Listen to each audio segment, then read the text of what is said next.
Hi, my name is Tyler Hall. My goal with getting my esthetician's license is to create an accessible and welcoming business that will change lives. I want to show my community how to maintain their skin and makeup because it's not advertised in the same way it is for those of other races. Growing up, it was so hard for me to know what to use on my skin, what to look for when shopping for my skin, let alone what my skin type even was.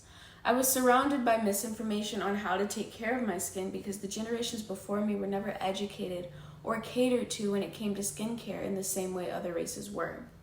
I want to do my best to eliminate the possibility that little girls could be walking around their hometowns feeling confused, misunderstood, or unaccepted like I did.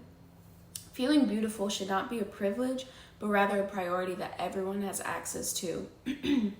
And winning this scholarship would be a big help in helping me make that possible. A person that inspires me in the beauty industry is Jackie Aina. With over 3 million subscribers on YouTube, she has become the voice for a lot of otherwise voiceless women of color.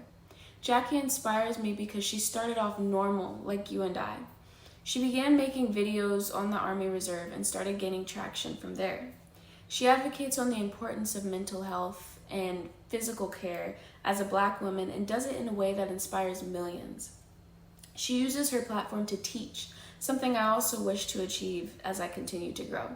She takes the time to educate women of color on how to care for and love their skin no matter what. I love her story because her heart stands out to me every time I'm reminded of it. She wasn't on this platform for the money or for the fame, but to help and educate, regardless of how long it took her or what obstacles came to pass. That is my goal as well, and watching her videos is a daily inspiration. A challenge that I've overcome: in 2017, I started college at a university in Florida. In 2018 of my freshman year, I was taken advantage of, and from then on, I faced a long road of mental recovery.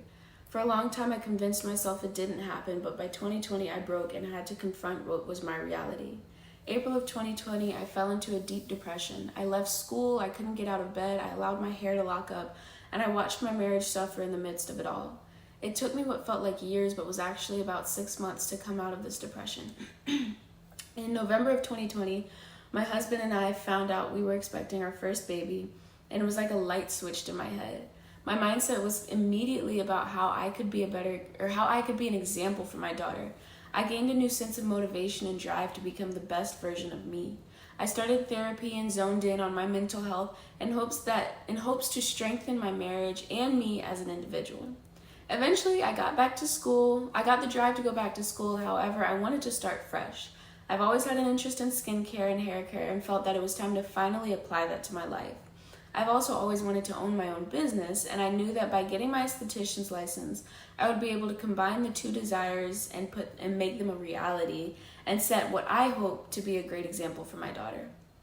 Immediately, I got support from my friends and family, and in May of 2021, I started school to become an esthetician. I now have a plan for my life, and I will seek it out until it's completed. My goal is to own my own salon that will eventually turn into a chain that will not only provide services to women of color, but also educate our community and those of color and their skin and hair as well. Thank you.